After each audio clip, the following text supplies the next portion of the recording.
Imam Ali said in Arabic, قيمة كل امرئ ما يحسنه, which means the worth of a person, so this is your worth, this is your, not a degree and not a test or any number. The worth of a person is what he or she يحسن. In Arabic, يحسن has many meanings, and it's all in that word.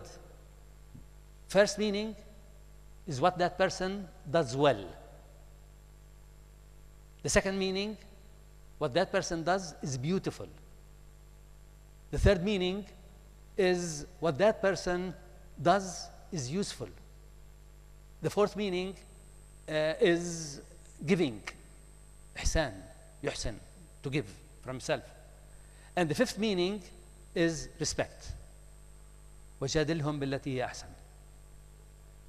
Now, I looked at, when I read that for the first time in 1997, I immediately remembered that I know exactly what my mother's worth is, because making clothes, she did it very well.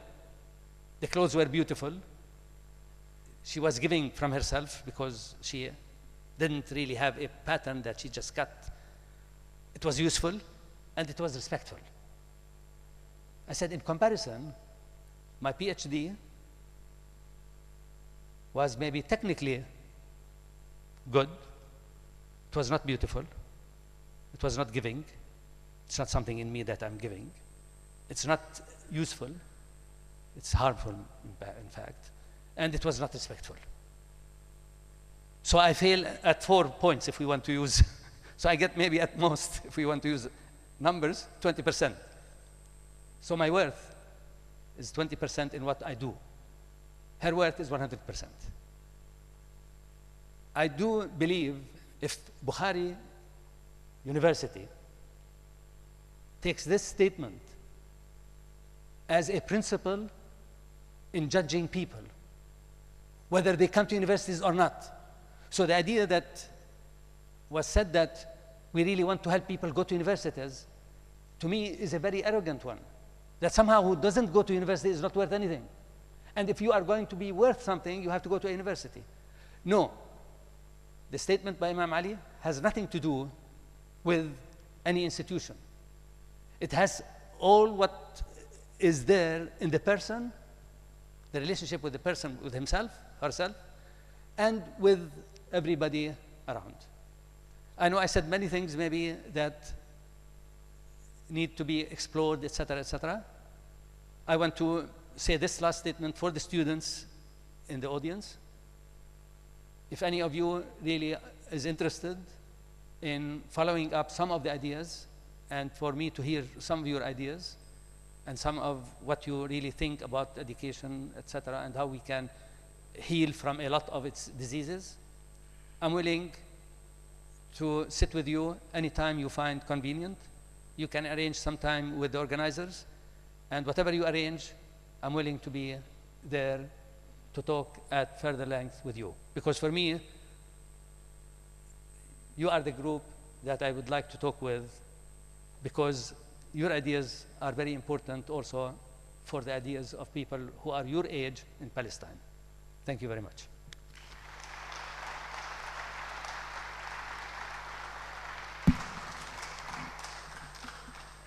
Thank you, Mr. Munir.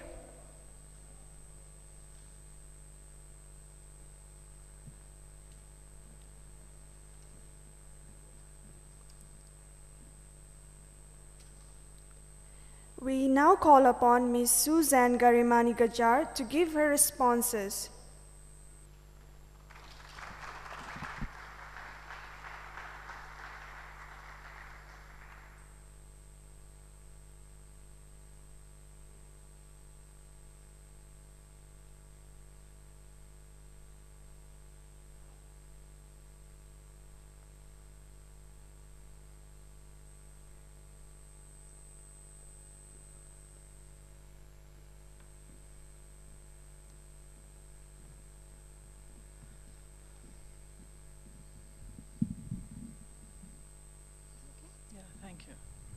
think so.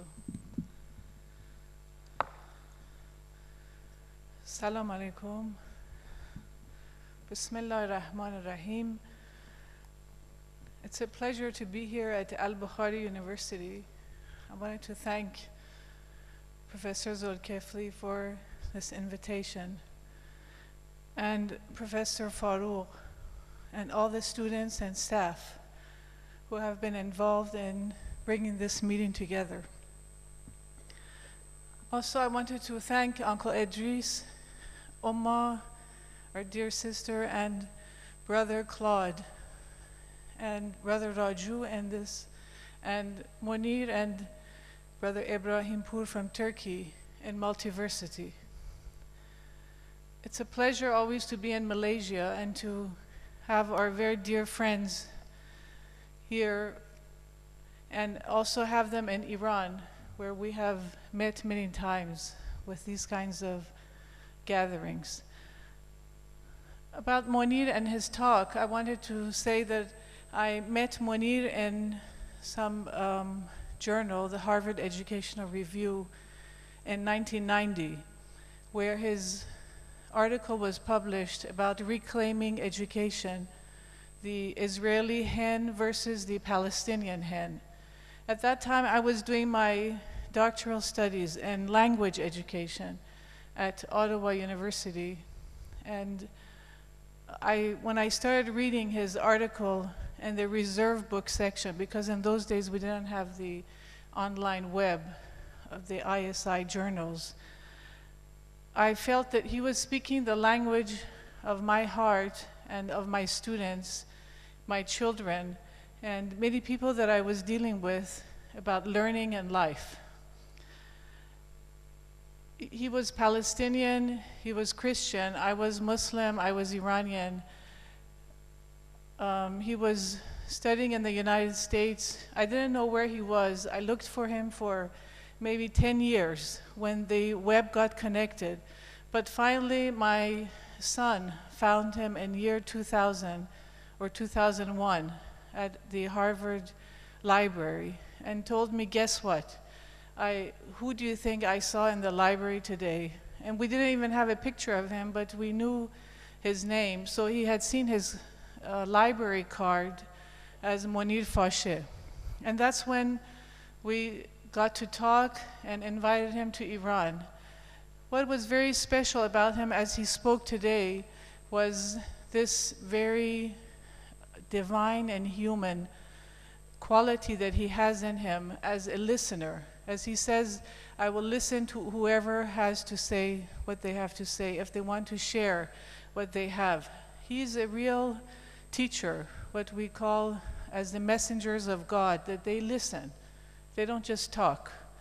And we found that with some of our students who were giving up school at the time we found Munir, that he called them from the United States, from Boston, and talked to them for about half an hour about what they were worried about, without even knowing the person. And we thought that we're sitting in our university rooms, we don't give time to our students many times, much less half an hour, thinking that we can help them. But Munir would call them from another country and talk to them, thinking that he knows them and wants to know them and will help in any way possible. So the readings of Munir went on. He has been an inspiration in my life and my children's life in our universities. He has been to Iran many times. He has spoken at Az-Zahra University, where I teach, the Women's University in Tehran. And he has inspired the students there not to leave the university, but to think about what they're doing with the knowledge that they're gaining there, to really think and choose what they believe is right for them, not what they're being told that is right. To read and follow references that they really find suits them, and to understand whether they have questions really in their life that they want to respond to, just like what Multiversity is doing and has been trying to do in the last few years, that is very hard to find in university professors. So I think Monir's message is very much what all of us need in this time, and we have needed all our life. But maybe we pretend that we want to be somebody else through the knowledge that is transferred to us, instead of thinking like his university, where he has the Al-Jama University in Jordan, where the only quality that you must have to enter the university is to have a question. Now, myself, as a professor for about 27 years, many times I tell my students, what are you doing in these classes? Why are you sitting here? Why do you have so many expectations of me and nothing of yourself? Do you know why you're here? And what they say is that they're forced to take these units, and they're forced to pass this course, they're forced to get a degree.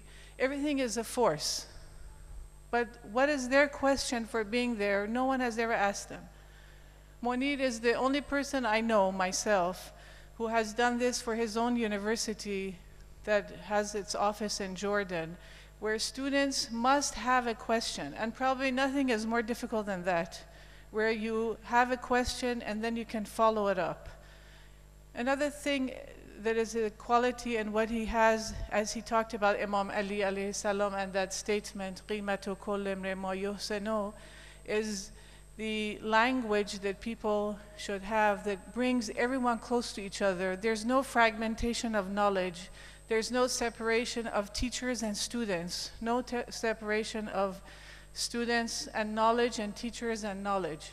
Everyone must come together and be together. And this is what I think Al-Bukhari University is doing by bringing the whole society together and making it a very special learning environment where, inshallah, the other ways of university, maybe learning and education where some of us are at, will not interfere. Because just to have this structure that reminds me of Medina and the structure of the Islamic learning, like the Jose that we have in Iran and many other countries, this structure is like a whole learning city where very special people have come together. And inshallah, they will keep it like this and bring in this kind of wisdom that Monir talks about, to have real human beings learn, where teachers actually learn more from students than students learn from teachers, where they bring what they have. They listen to the students. We talked about the languages that these 85 countries bring to this university, where inshallah they will not have to only speak in English, that they will speak their own languages and teach those 85 languages to others. Not that we will have one compulsory language that is, unfortunately, Malayan is the second language that's maybe studied here, but English is the first, Malayan the second, and we forget about all the other languages, like we have forgotten in our own universities.